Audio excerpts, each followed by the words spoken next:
I turned 15 3 days ago, but things didn't go precisely as planned.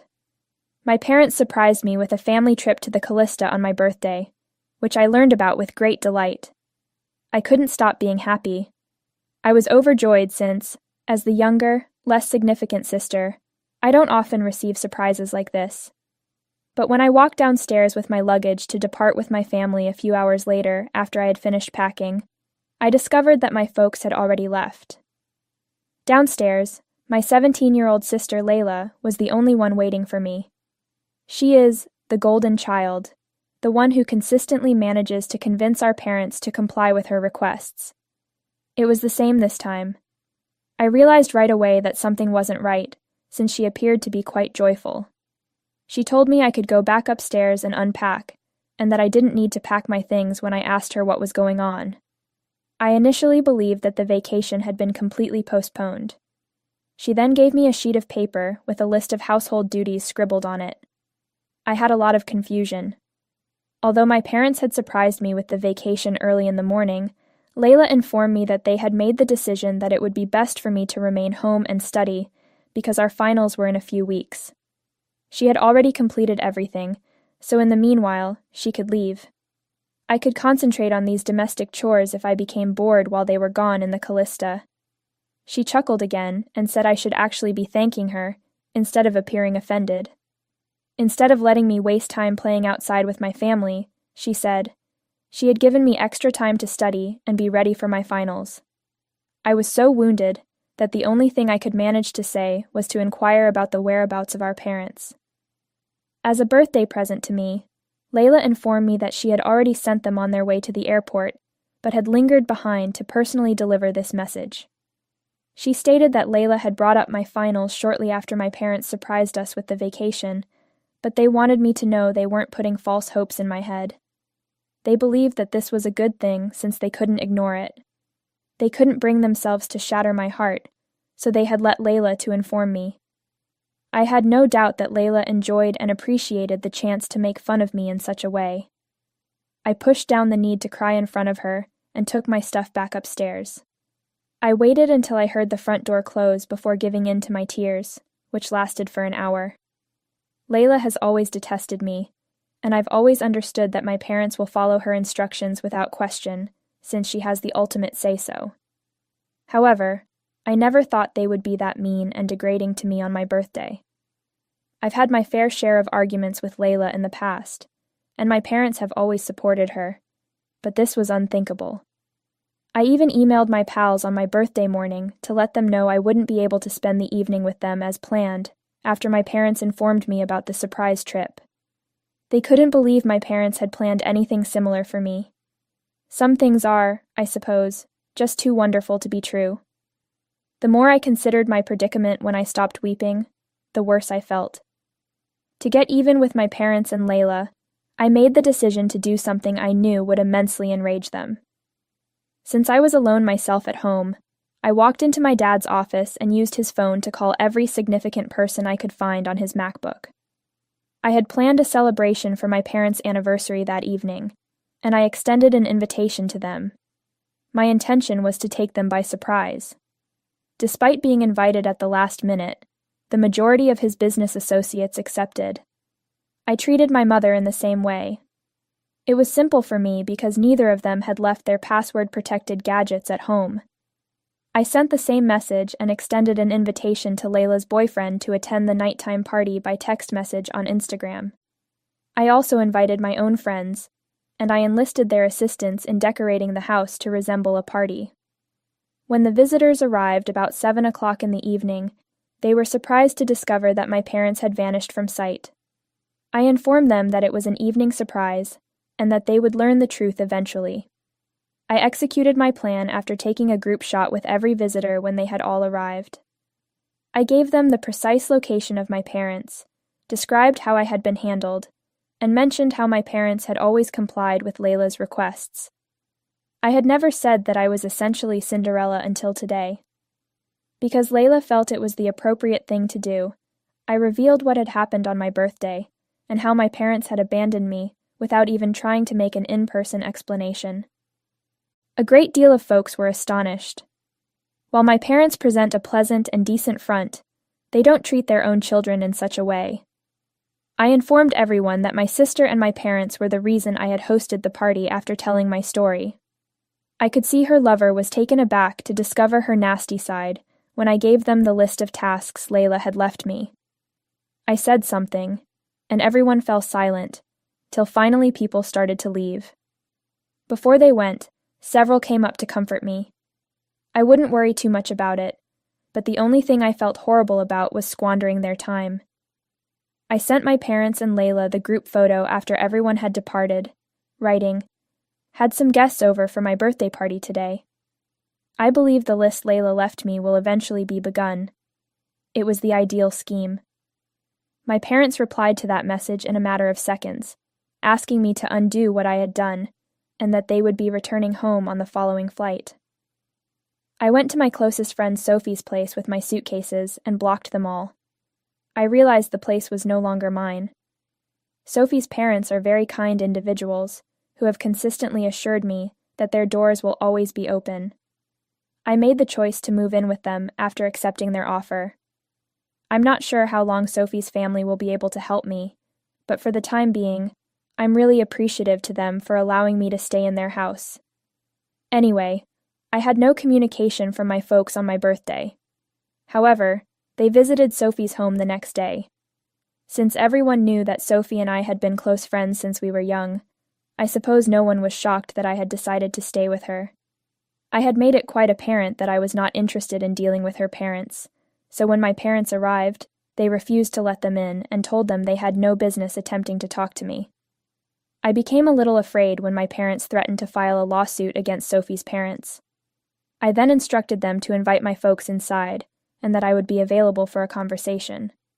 They were enraged with me and told me I had no right to implicate their business colleagues, regardless of what they had done. They said that no colleagues or associates would even talk to them, and that their entire reputation was in shambles.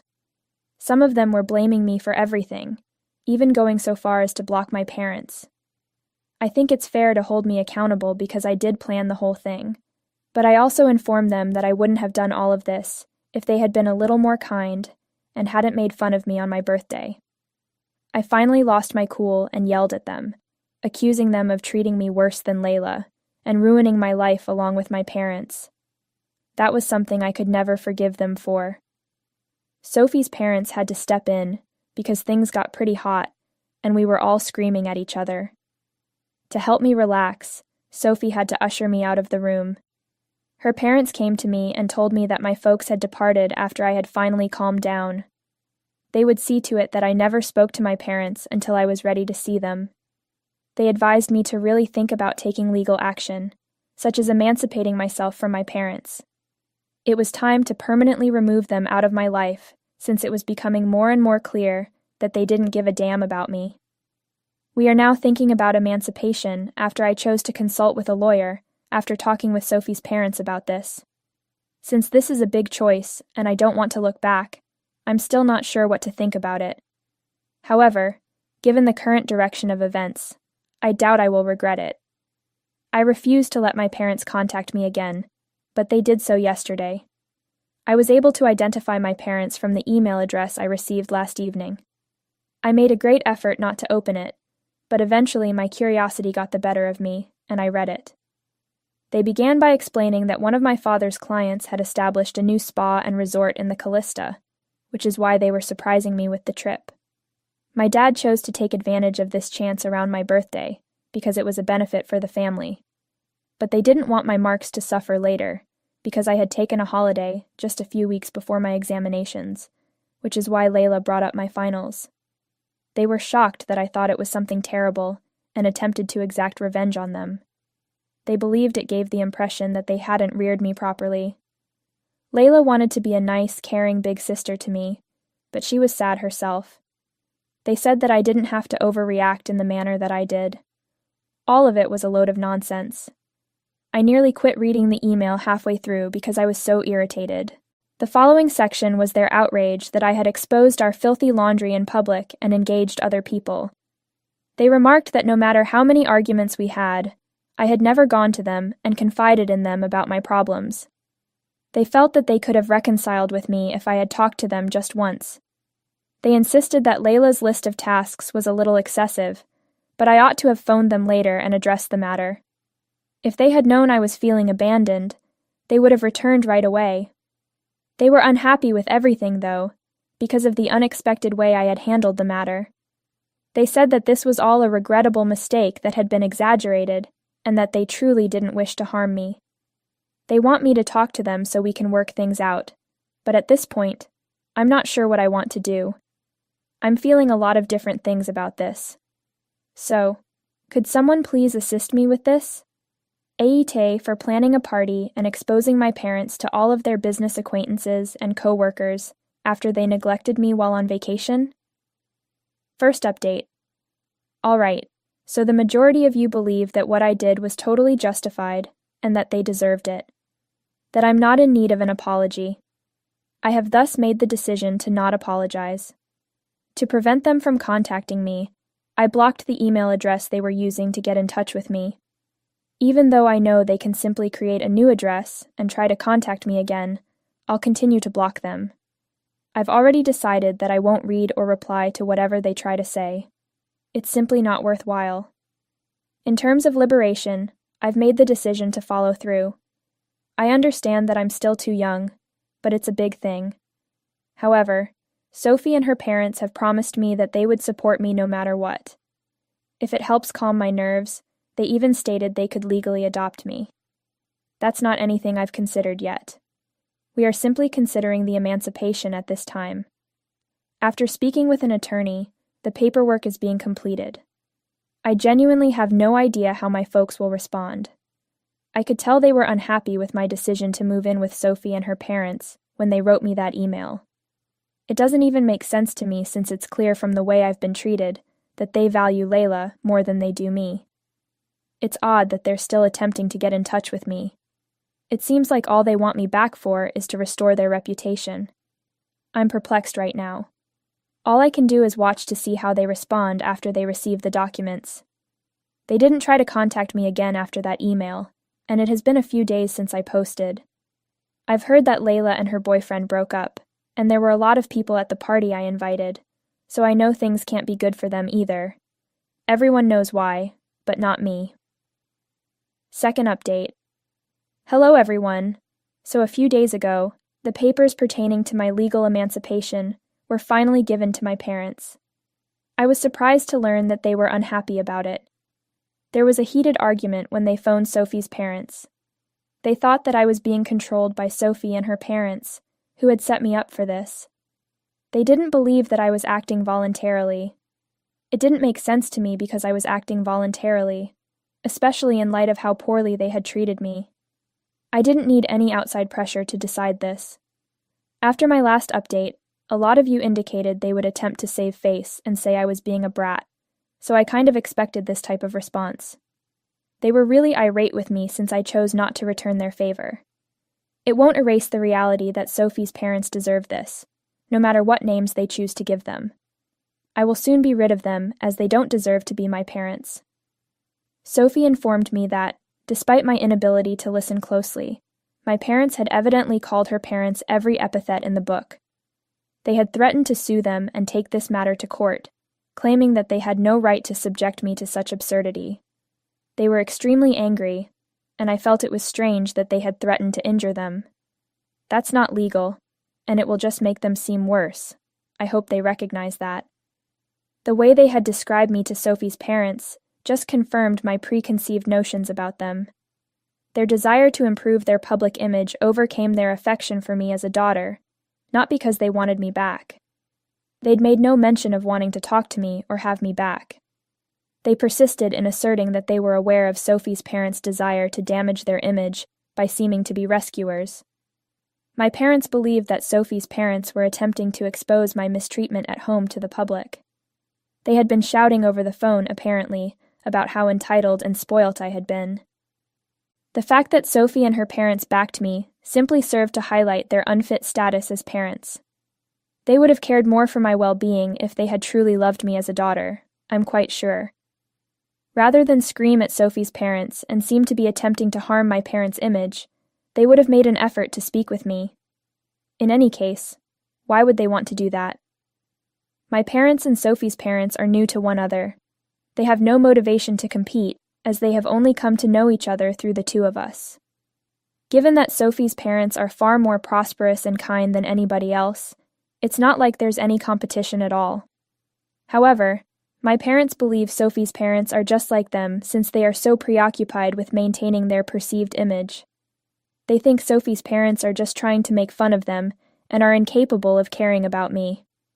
I really want to let my parents know that Sophie's parents are real and aren't acting like I need saving. Since it was them that I needed to be saved from, they are indeed my saviors. Instead of creating further turmoil, my parents would have expressed regret for what they had done if they had only realized that in the first place. However, no matter how tempted I am, Sophie and her parents have given me strong orders not to get in touch with them. It's simply not worthwhile. I am aware that a few days ago, my parents gave them a call.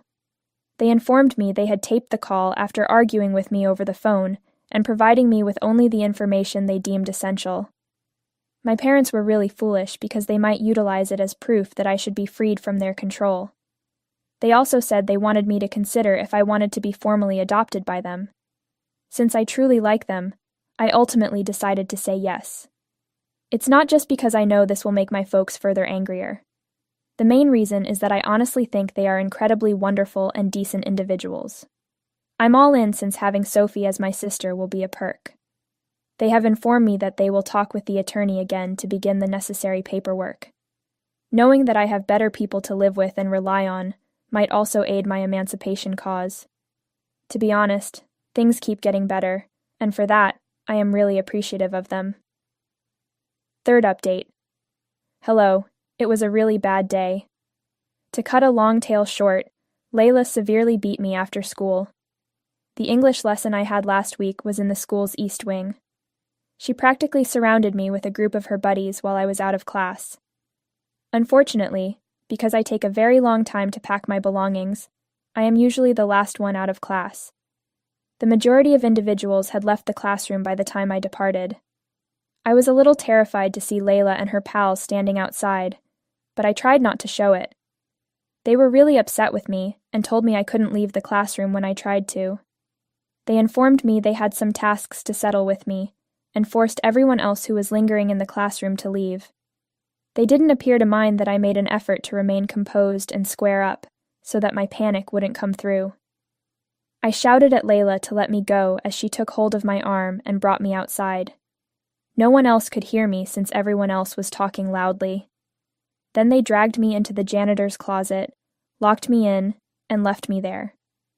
They were standing outside while I continued to pound on the door. Even if someone heard me, they wouldn't dare take action because Layla and her pals have a bad reputation and are often in the senior class.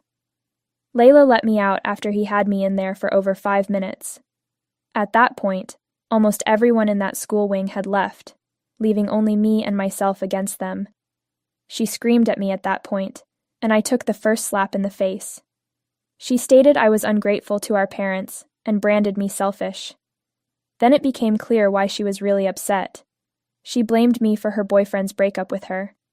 She then banged my head on the concrete, which made me feel quite lightheaded. Taking advantage of the situation, she continued to beat me with her fists, while her buddies laughed and watched.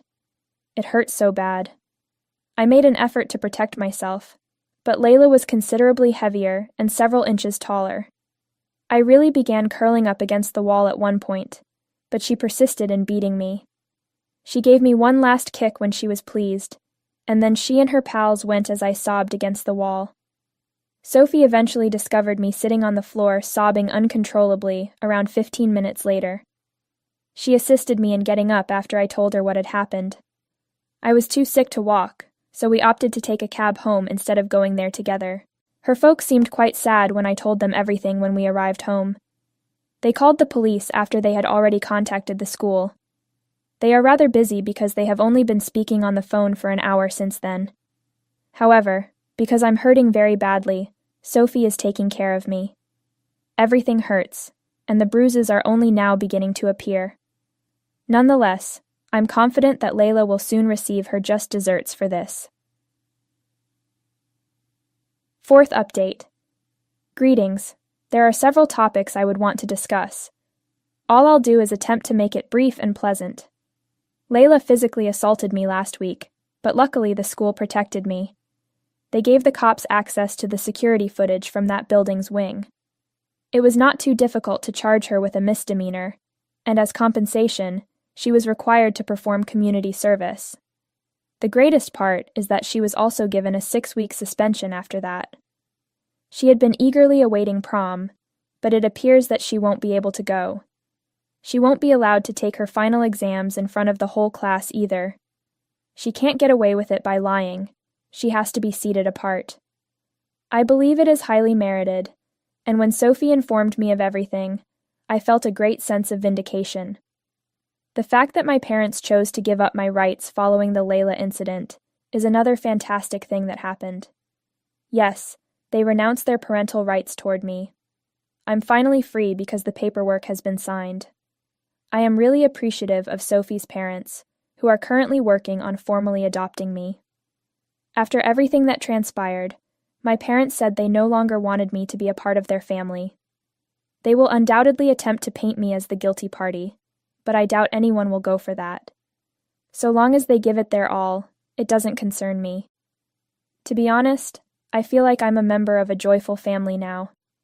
My new sister and parents are definitely better than the ones I had before. I can attest to that.